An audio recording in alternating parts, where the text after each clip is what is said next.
Salut à tous et bienvenue sur Casa Milan. Je ne pouvais pas démarrer l'émission sans rendre hommage à l'un de ses créateurs qui nous a quittés le vendredi 15 janvier dernier. Il s'appelait Leslie, que certains connaissaient certainement sous le pseudo Comcom, grand connaisseur du football anglais et supporter de Manchester United. Je l'ai pour ma part croisé pour la première fois sur un forum il y a presque 13 ans, et pendant plus de 5 ans nous n'avons cessé de débattre de la suprématie du football italien ou britannique, toujours avec courtoisie et bonne humeur, car s'il est bien un souvenir que je garde, c'est l'humour de Leslie, jamais avare de bons mots et de saillies pittoresques très apprécié. Si l'idée de créer Casa Milan vient de moi, il fut l'une des 2-3 personnes qui m'y incitèrent fortement début 2009, et sans lui, je peux pas garantir, je ne suis pas sûr en tout cas que l'émission aurait vu le jour. Il y a d'ailleurs participé juste avant la Coupe du Monde 2010, mais cruel hasard, c'est la seule fois où le logiciel d'enregistrement n'a pas fonctionné correctement. Nous nous étions un peu perdus de vue ces 2 dernières années, mais il fait partie des calcionautes les plus cultivés, les plus spirituels que j'ai connus. Dans ces cas-là, on dit repose en paix, rest in peace, et bien évidemment, cette émission lui est dédiée. Ciao Leslie. Nous passons à présent au match. Le Milan s'est donc imposé cet après-midi 2-1 sur son terrain face au Genoa. Ouverture du score de Bacca sur centre de Honda à la 5e minute. C'est Honda lui-même qui double la mise à la 63e. Superbe frappe du gauche. Et Cialci, et oui, Cialci à la 92e, donc dans les arrêts de jeu, qui en 2 temps vient tromper Donnarumma. À mes côtés aujourd'hui, Nico et Superio. Salut à vous. Salut. Salut. Nico, comment as-tu jugé ce match? Le Milan qui conserve sa 6e place si je ne m'abuse et qui remporte un match finalement assez facilement, même si on s'est fait peur à la fin. Oui, ce qui est quand même triste, c'est de se faire peur à la fin dans un match pareil parce que le Genoa était d'une faiblesse assez impressionnante. Le premier tir quand même cadré est venu donc sur cette dernière occasion du Genoa dans la 92e où Donnarumma repousse le ballon et Cherchi a suivi derrière pour la pousser au fond. C'est quand même pas normal de se faire peur dans un match pareil. Je pense que c'est ça qui a dû énerver Mihailovic à la fin. Le week-end dernier contre Udine, on doit gagner 10 fois en jouant beaucoup mieux et on gagne pas. Aujourd'hui, on a quand même assisté à un match assez soporifique de la part du Milan.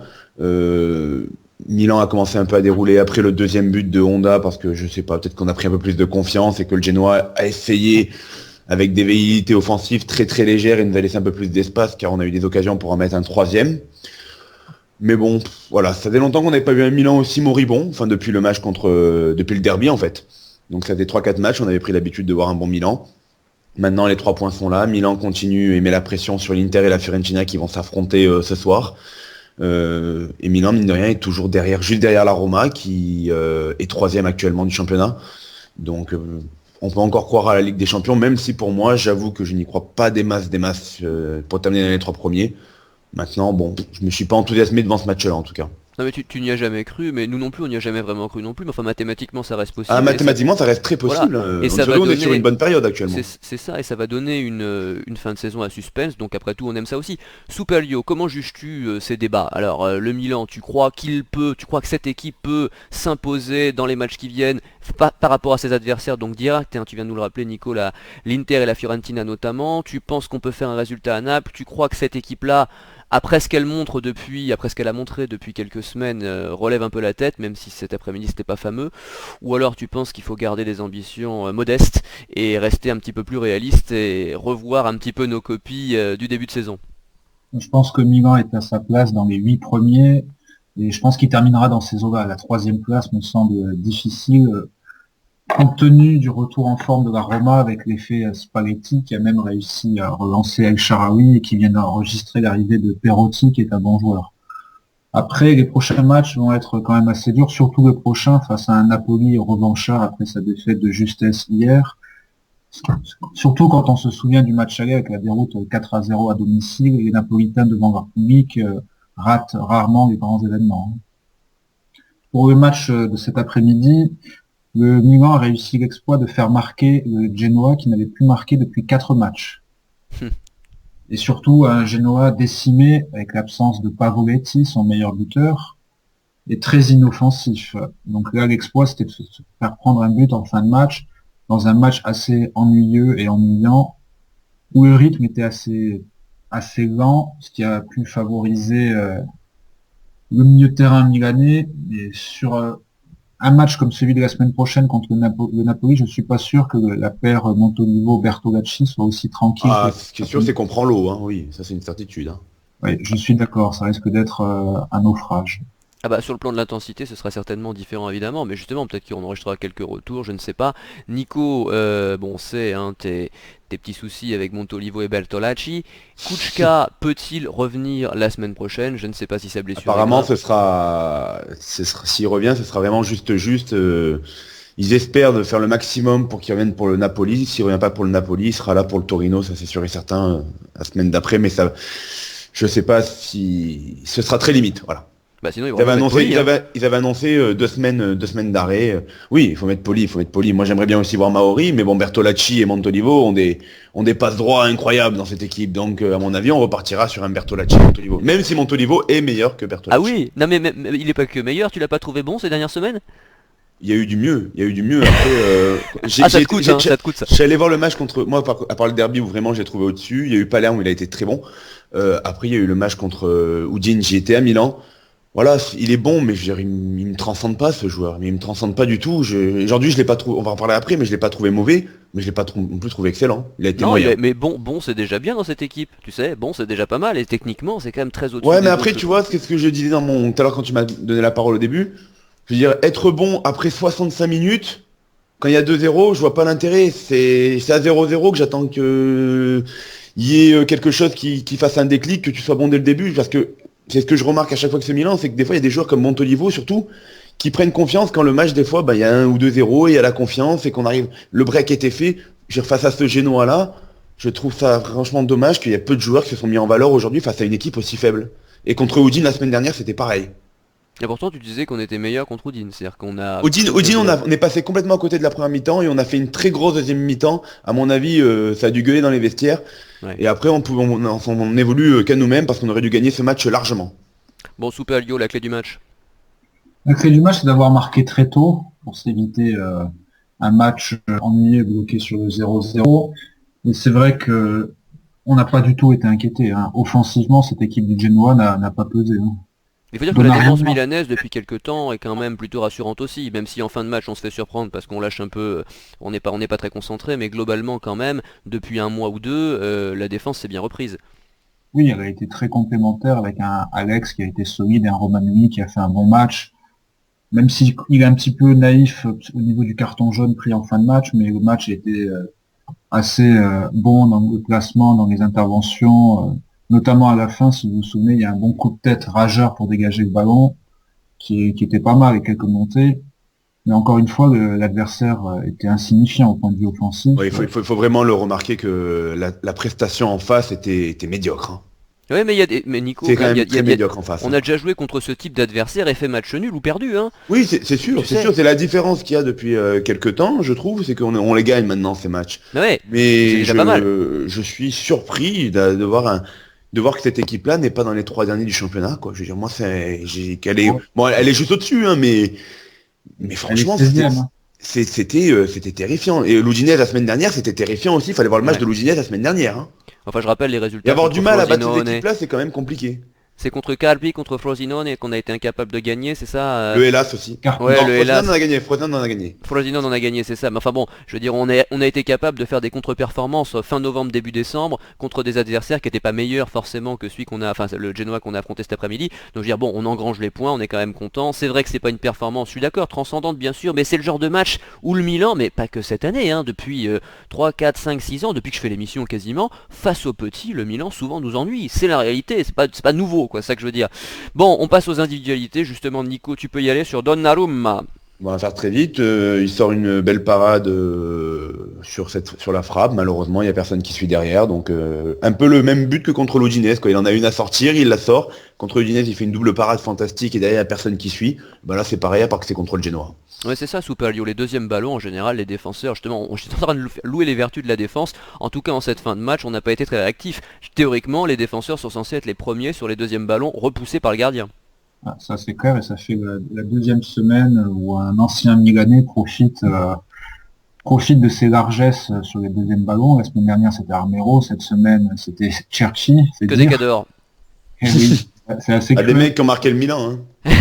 C'est Mais c'est assez souvent le cruel cas. pour Donnarumma de se prendre des buts de ces joueurs-là. Non mais fut un temps c'était le PSG qui prenait des buts contre Fiorez, etc. Et Je maintenant m'en c'est... souviens. Oui, oui, non, c'est ça, mais Fiorez, il y en a eu d'autres, hein. À chaque fois que le PSG jouait contre l'un de ses anciens joueurs, au début des années 2000, l'ancien joueur marquait. Mais là c'est le Milan, bon, après c'est anecdotique puisqu'on gagne le match, parce que ça se passe en fin de match, etc. Mais c'est pas très professionnel, il va falloir se reconcentrer, et surtout la semaine prochaine ça risque d'être une autre histoire. Nico, la défense. Bah, j'ai commencé par rendre hommage à Antonelli qui a été le meilleur joueur du Milan pour moi aujourd'hui. Oh, ça doit lui coûter énormément quand même, hein. Entre Non, dire que Montolivo est bon, même bon, hein, juste bon, et Antonelli, homme du match, alors là c'est phénoménal, Nico. non, Antonelli pour moi ça a été dans l'esprit, ça a été le premier joueur dès la première minute au Milan qui a récupéré énormément de ballons. Suso, ancien joueur du Milan, prêté actuellement, n'avait pas la place au Milan, n'a pas non plus apparemment sa place au Genoa qui est 16e quand même du championnat italien. Mais en tout cas, il n'a pas touché un ballon. Après, c'est Cerci qui a remplacé Suso. Donc Cerci, pareil, on ne l'a pas vu à part à la fin. Non, il a fait un très bon match. Il a apporté aussi offensivement 2-3 bons centres et beaucoup de ballons récupérés dans la moitié de terrain du Genoa. Donc ce qui fait qu'ils avaient du mal à ressortir. Non, non, très bon match de la part d'Antonelli. Son comparse de l'autre côté, Deschilio. Alors est-ce que c'est le fait d'avoir été un mois sur le banc? Ça fait longtemps qu'on n'avait pas vu Deschilio comme ça. Pareil, agressif derrière en défense, il s'est pas fait souvent prendre. Et quelques montées intéressantes. Maintenant, bon, avec Deschilio, on va attendre, hein, on en a vu, on sait qu'il est très irrégulier comme joueur. Et on espère retrouver Abaté rapidement quand même, parce qu'Abaté depuis un mois et demi était très très bien revenu. Bien sûr, bien sûr. Et pour après Alex, la force tranquille. Pour moi, c'est lui qui m'impressionne le plus actuellement derrière entre les deux en défense centrale. Déjà, on ne le voit jamais s'exciter en défense, crier sur ses coéquipiers. On a l'impression il est très simple car il est souvent bien positionné, donc ça lui évite de courir parce que c'est pas non plus le plus rapide du monde. Et sur les coups de pied arrêtés, que ce soit offensif ou défensif, il est très impressionnant avec son mètre 90 et surtout son physique. Enfin, actuellement, il fait énormément de bien, à mon avis, à Romagnoli et il bonifie Romagnoli qui aujourd'hui a fait un bon match et je rejoins Superlio. Quel carton jaune très idiot en fin de match quand il y a 2-0 et qu'il n'y a aucune animosité dans ce match-là. Il aurait pu laisser partir le joueur du Genoa, de toute façon, c'est pas ce qui aurait changé quelque chose. Oh, mais c'est là qu'il paye ses 20 ans, mais c'est pas méchant, on voit qu'il a du Oui. talent, c'est tout ce qui compte. Alors Ouais, c'est vrai, mais là où c'est très bête, c'est que là on a de la chance, mais si peut-être s'il avait eu un match, s'il était sous la menace de suspension, il rate le Napoli. Là, il ratera pas le Napoli, mais c'est des cartons très bêtes. mais c'est le métier qui rentre. Moi, ce que je retiens Bien de sûr. ton intervention, c'est qu'effectivement, le carton, c'est vrai, ça lui servira d'avertissement. C'est pas la première fois que ça se produit, ça s'était produit en début de saison à cause de Zapata. Là, il avait rattrapé l'erreur de Zapata. Là, c'est vrai que c'est un peu stupide. Le métier qui rentre à la fois dans ces circonstances-là, mais également grâce à un joueur d'expérience comme Alex, qui justement lui communique son expérience et qui, sur le terrain, un peu comme Nesta d'ailleurs aux côtés de Thiago Silva pendant quelques temps, lui apprend un petit peu les rouages du métier de défenseur central au niveau. Hein, même si le Genoa, c'est pas le haut niveau, mais quand même, pour un joueur de 20 ans, jouer en Serie A titulaire comme ça en Italie, ça s'est pas vu souvent, quoi. Donc moi, je suis plutôt positif et Romagnoli, j'espère, est là pour de longues années encore. Superlio. Non, je suis d'accord avec vous, la défense a été très complémentaire. Alex est sur sa lancée du derby avec une prestation assez convaincante, autoritaire dans les interventions et le placement. Romagnoli, j'ai déjà tout dit tout à l'heure. Effectivement, ça lui fait du bien de jouer avec un joueur beaucoup plus expérimenté à ses côtés pour le conseiller, pour le mettre dans des situations favorables. Les latéraux ont fait un match correct, surtout Antonelli qui a fait un très bon match au niveau du placement, de l'envie, des jaillissements. Deschilio, je l'ai trouvé un petit peu discret au point de vue offensif, il aurait pu apporter davantage. La mauvaise nouvelle que je viens d'apprendre, c'est la blessure de Darmian pour l'équipe nationale. Donc Deschilio ou Abaté, ton chouchou, ont peut-être une carte à jouer pour prendre le flanc droit de la nationale. Bah Abaté, j'y crois pas parce qu'il a pas été appelé une seule fois, je crois. Deschilio en revanche est le chouchou, pas de moi mais du sélectionneur, et sera certainement dans le groupe. Oui, enfin, j'espère au moins qu'Antonelli y sera, ça c'est la première étape parce que lui mérite clairement d'y être. Alors qu'à droite, je pense que le titulaire devrait être Florenzi du coup. Hein. Mais Deschilio sera peut-être dans les 23, ce qui est scandaleux. Mais enfin, paraîtrait-il qu'il rend des meilleures copies en sélection nationale. On passe au milieu de terrain avec Nico. Bertolacci. Non mais là tu peux clairement y aller parce que c'est vrai Non, que c'est c'est désagréable. compliqué, c'est compliqué. Je veux dire que quand t'arrives pas à t'affirmer, à sortir un mauvais match face à un tel milieu en face, il y avait rien du tout. Je veux dire, c'est même les choses les plus basiques, passe, contrôle, sont ratées. Donc après quand on essaie de faire le gars technique, c'est un désastre. Enfin, mais là où je ne comprends pas Mihailovic, c'est ça, c'est ce passe droit quoi. Bon, avec le retour de Kouchka, il va passer sur le banc. Mais je veux dire, c'est le premier remplaçant. Il a été titulaire quand il était au début de saison. Kouchka l'a mis sur le banc parce que bon, Kouchka prouve beaucoup plus. Mais bon, ce qui est surprenant, c'est qu'un mec comme Poli ne joue jamais. Mais c'est ça. Que le jeune Maori que Milan apparemment a fait des pieds et des mains pour le faire venir de Parme, pour le faire signer un contrat, ne joue jamais aussi. Alors qu'ils peuvent jouer à la place de Bertolacci. Alors je ne demande ni l'un ni l'autre, mais plus Bertolacci, quoi. Il met qui il veut, mais je veux voir quelqu'un d'autre. Parce que Bertolacci, et à mon avis, il ne l'a pas sorti aujourd'hui pour éviter les sifflets, parce qu'il y avait 2-0. Bon, Montolivo faisait plutôt un match correct. Il s'est fait applaudir en sortant, Montolivo. Voilà, il y avait tout ça, le fait que Montolivo se refasse applaudir pour montrer que ça aille mieux. Je pense que c'est fait dans ce rôle-là. Donc bon, après voilà, Montolivo, j'en ai parlé. Bonaventura... On n'a pas fini de rigoler, Nico, on n'a pas fini, vas-y. Bonaventura, un poil moins bien que par rapport d'habitude. Bon, il revient de blessure, il avait été à l'arrêt une semaine ou deux, je sais plus, mais bon, c'est pas le Bonaventura qu'on a l'habitude de voir. Il a essayé de compenser en se battant sur tous les duels possibles, et il a récupéré quelques ballons. Et Honda, c'est la question que je me posais juste avant qu'il marque, c'est est-ce qu'enfin on est en train de découvrir le joueur qui était au CSK Moscou, parce que ça fait 4-5 matchs maintenant que on voit vraiment une progression. Alors est-ce qu'enfin il s'est acclimaté à ce championnat italien et à cette équipe? Ça aura mis du temps. Ou est-ce qu'on est juste dans une bonne période? Bon, j'avoue que je pensais à ça parce que je sais pas s'il a déjà eu une bonne période de 5-6 matchs de suite depuis qu'il est au Milan, ce gars-là. Mais, non, c'est la première fois. Mais il est vraiment bon. Je veux dire, quand il a le ballon, il en perd très peu maintenant. Il bonifie le ballon, il apporte quelque chose. On sent maintenant qu'il est craint par les joueurs adverses. Et déjà, juste avant le premier but de Bacca, c'est lui qui met une frappe soudaine que Perrine va sortir de la lucarne. Ah, ouais. Et c'est rien à dire, sacré but. Hein. Cette frappe de 30 mètres, elle est magnifique. Enfin, actuellement, c'est avec Alex, ce sont les joueurs en pleine bourre qui portent le Milan. Et on souhaite que ça continue. Et s'il continue comme ça, à mon avis, on va avoir du mal à le vendre. Enfin, peut-être que le club va réfléchir à le vendre cet été si il décide enfin d'enchaîner des bonnes prestations. Et c'est surprenant parce que c'est vrai que Honda, on l'a tellement voué aux gémonies, on l'a mis dans notre flop 3 chaque année, à chaque fois. Moi j'ai beaucoup cru au début, hein, j'étais content que ce mec-là arrive et oui, il m'a déçu saison après saison. Hein, on était extrêmement déçus, mais justement ça donne de l'espoir pour Bertolacci, c'est ce que je te disais, c'est le syndrome Rai, c'est-à-dire qu'il y a des joueurs qui mettent parfois 1 an à s'adapter à un championnat. Bertolacci Honda n'a pas coûté 25 millions, non, je suis et fait vendre des maillots. Et fait vendre des maillots. Ça c'est vrai Nico, mais moi ce qui m'intéresse c'est l'aspect sportif, et c'est vrai que quand tu vois le changement, même il a musclé son jeu pour plagier Aimé Jacquet. C'est-à-dire qu'il vole plus maintenant, épaule contre épaule. Alors ça reste, c'est pas Boateng physiquement, hein, mais je veux dire, quand même, il réussit à peu près à s'imposer. Alors après c'est le Genoa en face, effectivement, faut le souligner, mais enfin il l'a fait dans les matchs précédents, donc c'est vrai que c'est bien, il fait un but, une passe décisive. Bravo pour Bonaventura, moi je pense qu'il y a le syndrome retour de blessure.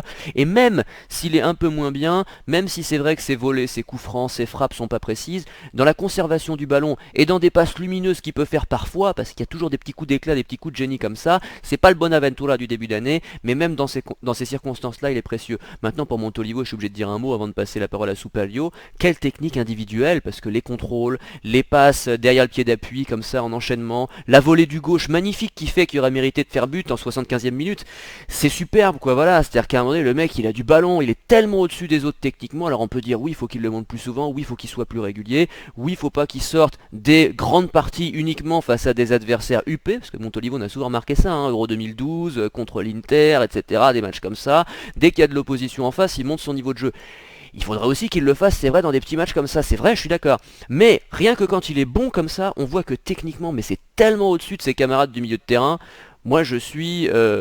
c'est un joueur qui est beau à voir jouer, voilà. C'est ça que je retiens. Alors après il faut pas qu'il soit juste beau, il faut aussi qu'il soit efficace, et plus souvent c'est vrai, et on l'attend, et on le souhaite, et avec un grand Montolivo comme on a pu le voir parfois, il y aura peut-être moins de débats dans cette émission, et peut-être même, Soupalio, je te donne la parole et je te tends la perche, en sélection nationale, parce que je rappelle qu'il a été appelé par Conte fin 2015, hein, c'est pas innocent ça, il a été appelé 2 fois. Il a peut-être un coup à jouer pour les 23, contrairement à ce que la plupart des gens croient. Dans l'esprit de Conte, en tout cas. Peut-être, mais bon, il y a quand même de la concurrence à ce poste-là devant la défense, qui est Verratti, Pirlo, De Rossi, qui est toujours dans les bons papiers de Conte. J'ai dit dans les 23, hein, Soupalio, j'ai pas dit titulaire. Peut-être Jorginho dans le même rôle, donc ça fait sans oublier Marquisio, ça fait quand même beaucoup de joueurs qui peuvent jouer à cette place. Donc il faudra, à mon avis, bien réfléchir de la part de Conte pour inclure Montolivo, qui a fait un très gros match, sans doute l'un de ses meilleurs matchs cette saison au niveau d'orientation du jeu, et de la prise de risque et des relances, avec une belle volée du gauche qui aurait mérité un meilleur sort. Bertolacci, pour moi, est le Pedretti italien. Bon dans Pedretti, les l'ancien clubs, socialien qui a joué à Auxerre, c'est ça? oui, bon dans les clubs provinciaux, mais quand il était dans les clubs plus huppés comme Marseille ou Marseille Lyon, aussi, ouais, c'est ça. on l'a plus revu, hein. Donc c'est ce profil-là. Je pense qu'il souffre du syndrome du joueur qui a été beaucoup payé et qui doit franchir un palier dans un club très huppé comme le Milan. Donc il Marvin souffre. Martin, Kamel Meriem, enfin on en a vu d'autres. Voilà, c'est ce genre de joueur-là. Bon, après, je peux me tromper, il faut peut-être une deuxième saison et je lui souhaite de réussir. Après, pour Honda, vous oubliez qu'il avait quand même fait 2, 3 bons mois, septembre, octobre 2014, sous la houlette d'Inzaghi. Il était même dans les meilleurs buteurs du championnat avec 6 buts dans les 10 premières journées. Donc, n'oubliez Ouais, mais pas. la différence avec cette période-là, parce que je m'en souviens, c'était que là, à ce moment-là, c'était juste au niveau comptable, en fait, statistique, il s'en sortait comme Nyang actuellement s'en sort un petit peu, Sauf mais on aujourd'hui, sentait, Nyang, mais... c'était au niveau on voyait qu'au niveau de ses performances, c'était pas non plus la folie, mais bon, il arrivait à se débrouiller, à marquer un but ou faire une passe décisive comme Nyang l'a fait ces 2, 3 dernières semaines. Surtout, il jouait un petit peu plus haut, hein. C'était le 4-3-3 d'Inzaghi qui favorisait ses capacités de buteur. Après, sur Bonaventura, je suis d'accord avec vous, un match assez moyen, pas beaucoup de créativité dans son jeu, pas forcément de bons choix. Donc, à mon avis, le retour de blessure a beaucoup joué et on peut pas toujours lui demander l'extraordinaire comme il a fait ces derniers temps. À noter la rentrée de Poli qui était correct, qui a apporté un petit peu de jus. Et j'aurais aimé aussi que Mihailovic fasse rentrer un Locatelli. jeune, un jeune, et pourquoi pas Locatelli qui aurait pu commencer son parcours milanais en Serie A, ça aurait été plus sympathique que de faire rentrer Balotelli. Mais oui, il faudrait qu'il fasse comme avec Donnarumma, qu'est-ce que tu veux. Mais je pensais d'abord à Calabria, évidemment, parce qu'il est installé depuis plus longtemps. Mais Locatelli, clairement, en plus c'est un très beau joueur, hein, Locatelli, pour ceux qui le connaissent un petit peu, quelqu'un qu'on aimerait voir comme ça en fin de match. Enfin, j'allais dire en Coupe d'Italie, non, parce que malheureusement, il y a un enjeu. Enfin, malheureusement, non. Heureusement pour le Milan, mais malheureusement pour lui, il y a un enjeu, donc il n'aura pas sa chance, certainement. Mais c'est un joueur très intéressant qu'on espère voir, en tout cas, dès la saison prochaine, plus installé dans cette équipe, parce qu'il y a vraiment, vraiment du talent. Mastalli aussi, j'aimerais bien le revoir. Bref, il y a des jeunes pépites comme ça issus du centre de formation milanais qu'il faudrait installer. Il ne faudrait pas se contenter de Donnarumma, c'est pas suffisant, hein. On aimerait voir plus de joueurs formés au club. Récemment j'entends, hein, parce que là on sait tous qu'Abaté, Antonelli sont formés au club, Deschilio aussi bien sûr. Mais enfin ceux-là font partie des meubles maintenant, donc il est temps de faire la place un petit peu aux autres. On passe à l'attaque, alors là Nico va pouvoir s'éclater sur Nyang je pense. Bon, Nyang, on va faire très vite. Aujourd'hui, il a pas marqué, il a pas fait de passe décisive. C'est un match comme on a l'habitude de voir de Nyang. À part que les dernières fois, il avait réussi à marquer contre l'Udinese, il a fait le même match, à part qu'il a marqué un but quand même. Contre l'Inter, il a marqué un but, mais c'est à peu près quasiment ce qu'on a l'habitude de voir de Mbaye Niang. Je pense qu'à mon avis, avec les retours de Menez, avec le retour de Menez, bon, il en a encore pour 2, 3 semaines, Menez, avant d'être présent, bien présent, mais je pense il va retrouver sa place dans le banc, sur le banc, et il va plus rentrer 15-20 minutes en fin de match que être titulaire, ça ne, il n'a pas le niveau pour être titulaire au Milan Oui AC. mais à Naples alors Nico, qui jouera titulaire aux côtés de Bacca? Ce sera Nyang. Ce sera Nyang encore à Naples, c'est bien ça. C'est pas ce que je veux moi, je dis que ce sera selon moi. Je vois pas Luis Adriano, il paraît que Luis Adriano quand même, le Milan continuerait à chercher à le vendre encore en Chine, il a encore de la cote en Chine. Donc Luis Adriano pourrait partir. Balotelli, il est en train de se créer apparemment un problème. Il n'était pas content du tout de jouer si peu aujourd'hui. Mais concernant Balotelli, on a toujours dit, on n'en revient pas que ce joueur il a autant de chance dans sa vie. Je veux dire, il a fait plein de conneries. À chaque fois, il y a toujours eu un club, le Milan, le Liverpool ou autres, et encore Milan une deuxième fois, qui leur donnait une seconde chance. Il a eu cette blessure et là on a l'impression que pour une fois sa carte, alors qu'il essaye d'être sérieux parce qu'il a envie d'aller à l'Euro et que Conte ne l'a pas dans ses papiers, donc il veut absolument se faire remarquer pour aller à l'Euro. Et ben on a l'impression que pour une fois, le train il est passé pour Balotelli. Et il doit le sentir que le train il est passé, Nyang lui passe devant alors qu'il pourrait être titulaire. Donc j'ai l'impression qu'avec le Milan, pareil, l'histoire elle est terminée avec Balotelli. J'ai voulu y croire, mais au final on se rend compte que même s'il a eu sa blessure, il a marqué 2 buts, un sur coup franc et un sur penalty. Ça prouve que dans le jeu il ne pèse pas du tout. Aucune passe décisive et à mon avis, il va retourner à Liverpool cet été où Liverpool ne le veut pas déjà, ne le veut plus. La carrière de Balotelli, quoi qu'il arrive, dans un grand club, elle s'écrit en pointillé. Et Carlos Bacca, au bout de 4 minutes, il marque un but. sur une seule occasion, parce que la deuxième, il a été signalé hors jeu alors qu'il n'était pas, alors que Perrine sort un sacré arrêt. Et il donne un très bon ballon pour Bonaventura aussi, juste après le 2-0. Enfin, le Carlos Bacca qu'on a l'habitude de voir, hein, quasiment une occasion, un but. Et pour finir, l'entrée de Jérémy Ménez, un petit mot, qui, alors qu'il est complètement hors de forme, hein, qui a montré en 15 minutes, à mon avis, qu'il va faire énormément de bien au Milan quand il va revenir. Je pense que c'est le joueur qui peut aller avec Carlos Bacca, vu qu'ils ont deux caractéristiques complètement différentes. Et je pense que lorsqu'il aura bien, il sera à 100%, je pense que cette association peut faire très mal entre un joueur assez vif et technique et Carlos Bacca dans le rôle du buteur. Après, il faudra que Jérémy Ménez apprenne à lâcher le ballon et lève la tête. Mais j'ai beaucoup aimé sa rentrée où on l'a vu, on a vu les qualités de Jérémy Ménez et il a pensé à donner le ballon, donc à suivre. Mais je pense qu'il va nous faire du bien ce retour de Ménez parce que Balotelli, Niang ou même Adriano, j'en veux pas titulaire. Si tu m'étonnes. Si Menez retrouve ses qualités de percussion, évidemment, ce qui revient de blessure, donc ça va prendre un petit peu de temps, tu fais bien de le dire, environ 3 semaines, oui, c'est à peu près ce que j'avais imaginé. Bien, s'il apprend à lever la tête et à faire des centres en retrait pour Bacca, effectivement, on a des chances de marquer pas mal de buts. Bien, Superio, donc sur cette attaque, avant de passer au mot de la fin. Bacca confirme ses talents de buteur, hein, 13e but en Serie A, dont il est le 3e meilleur buteur derrière Dybala et Higuaín. Donc 2 occasions, un but, et encore, comme le disait Nico, il était hors jeu sur la deuxième. Donc il a fait son boulot et ses buts rapportent énormément de points au Milan. Niang a été désastreux dans tous ses choix, de gris-gris, ses courses, ses transversales ratées. Il a eu un déchet technique assez incroyable à ce niveau-là, il n'a rien apporté et n'a aucune passe décisive pour le sauver cette fois. La rentrée de Menez était correcte, on sent le joueur qui a été longtemps arrêté, qui a cherché à faire les choses simplement. Donc à voir sur la durée, s'il retrouve ses capacités d'élimination, il pourrait être très utile pour mettre Bacca en valeur. Eh bien, on passe au mot de la fin avec Nico. Moi, le mot de la fin, il sera sur le gardien du Genoa, parce que Mattia Perin, c'est un joueur que j'ai toujours apprécié depuis le début, que c'était à Pescara, je crois. Et j'espère pour lui, parce qu'avant qu'on découvre qu'on avait Donnarumma à Milan, j'avoue que c'était un joueur que j'espérais qu'il signe un jour au Milan. Et je m'étais dit avec, en plus, Preziosi et Galliani, si enfin au moins Galliani peut nous ramener un bon joueur du Genoa, ça sera cool. Mais bon, on a Donnarumma, donc le problème est réglé pour les quelques années à venir. Mais j'espère 20 ans, Nico. J'espère pour Perin, en tout cas, que il a fait le sparring partner à Pescara, il a fait le sparring partner, même un punching ball, on voit au Genoa, enfin. Ce gardien, je sais pas lequel est le meilleur entre les deux, entre Donnarumma et Perin, dans les futures pépites italiennes, mais Perin a déjà montré beaucoup de choses en 3 saisons et je lui souhaite de signer dans un grand club en Italie, si possible, car à mon avis, l'avenir de la nationale, ce sera soit lui, soit Donnarumma.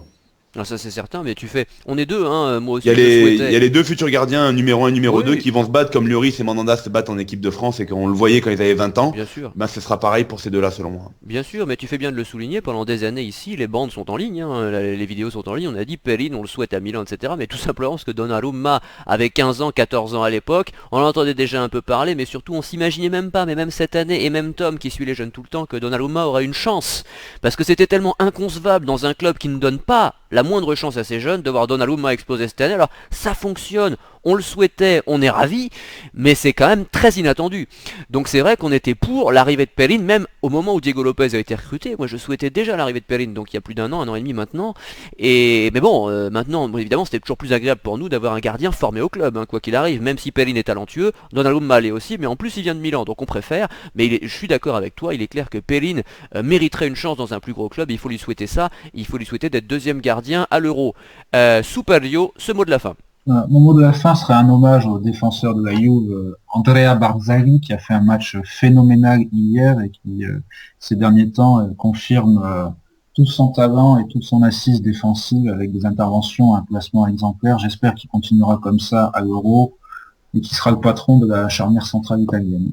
Ah bah c'est le meilleur défenseur central italien, avec Romagnoli certainement meilleur parce qu'il a l'expérience évidemment que Romagnoli, mais enfin je veux dire à l'heure actuelle, c'est pas Chiellini et Bonucci qui peuvent se hisser au niveau de Barzagli et même de Romagnoli, hein, donc il est clair que... Bonucci, et pour l'avoir critiqué un bon bout de temps, ici je trouve que Bonucci a fait des progrès incroyables sur les 2 dernières années. Oui, mais attends de le voir jouer en sélection, j'ai entendu ça un nombre incalculable de fois. Avec la Juve l'année dernière quand ils vont en finale de Ligue des Champions, il fait partie des grands artisans, et là hier j'ai regardé le match, il enlève Une Je Mike sais, je l'ai vu. Bowen impressionnante. Je sais, je l'ai vu. Bonucci, non mais Bonucci n'est pas un mauvais défenseur, mais enfin en sélection il nous a fait tellement de bourdes qu'un vrai ça va quoi. Ça me rappelle les supporters de Del Piero, et je mets pas Del Piero au niveau de Bonucci bien évidemment. Del Piero fait partie des joueurs qui sont au sommet du panthéon du football italien, en club, mais à chaque fois on me l'a sorti 7 fois ça, parce que Del Piero, je rappelle, 96, sa première titularisation, pardon il est rentré, mais enfin je veux dire, ses premiers matchs en sélection nationale, et il a fini me semble-t-il 2006, il était là l'Euro 2008 ensuite, tu confirmes Soupalio ou pas? Oui, il était là, il était Il était à nommé. l'Euro 2008, donc ça fait 7 compétitions, d'accord. Et je vais pas lui faire l'injure de rappeler son bilan. Donc je veux dire, si un type comme Del Piero a été capable d'être aussi brillant en club et aussi mauvais en compétition, je dis bien, parce que dans les matchs intermédiaires contre les îles Féroé il était bon, je vais pas pour l'instant accorder une immense confiance aux joueurs que tu défends maintenant, Bonucci. Mais enfin, ce qui est clair, c'est qu'il sera titulaire de toute façon à l'Euro. Moi, mon mot de la fin, il est sur Poli. On n'en parle pas beaucoup de Poli, c'est un joueur qui semble avoir disparu des radars, on a l'impression que tout le monde s'en fout. J'ai toujours considéré moi que c'était un très bon joueur. Alors c'est pas un joueur extraordinaire, hein, bien évidemment, mais enfin je comprends pas pourquoi Poli ne joue pas plus dans cette équipe. Je pense même qu'il est pas inférieur à Kučka. Je pense qu'un Poli des grands soirs n'est pas inférieur à un Kučka des grands soirs. Je rappelle que Kučka des grands soirs on le voit une fois tous les 5 matchs au passage. Mais en tout cas ce qui est sûr c'est qu'en l'absence de Kučka, plutôt que Bertolacci, comment peut-on justifier la mise à l'écart de Poli quoi? Voilà, ça me dépasse complètement, parce que lui au moins quand il rentre sur le terrain, il se bat, il fait quelque chose, il sert à quelque chose, il est utile. Voilà, il harcèle l'adversaire, il va récupérer des ballons, ce que Bertolacci ne fait pas. Donc je ne m'explique pas ça, et j'espère qu'on aura l'occasion de le voir, même si je crois pas beaucoup, dans les semaines qui viennent. Messieurs, on se retrouvera, non pas lundi qui vient bien sûr, mais dans une grosse semaine, lundi soir 22 février, retenez bien cette date, puisque ce sera le Milan qui se déplacera à Naples. Alors là, certains pensent que ce Avec sera perte et fracas. voilà, une victime expiatoire, je ne sais pas. En même temps, comme je disais hors antenne tout à l'heure à mes deux camarades, on n'imaginait pas une victoire 3-0 dans le derby, mais ce sera évidemment encore plus dur à Naples. Un match de foot reste un match de foot, on va pas partir perdant, cela dit, on va être honnête, on n'y croit pas beaucoup. Mais enfin, on va suivre ce match avec attention, et l'émission sera enregistrée au coup de sifflet final. Donc rendez-vous dans une grosse semaine, bonne semaine à vous, et bonne Saint-Valentin à ceux qui attachent de l'importance à ce genre de fête. Salut! Au revoir.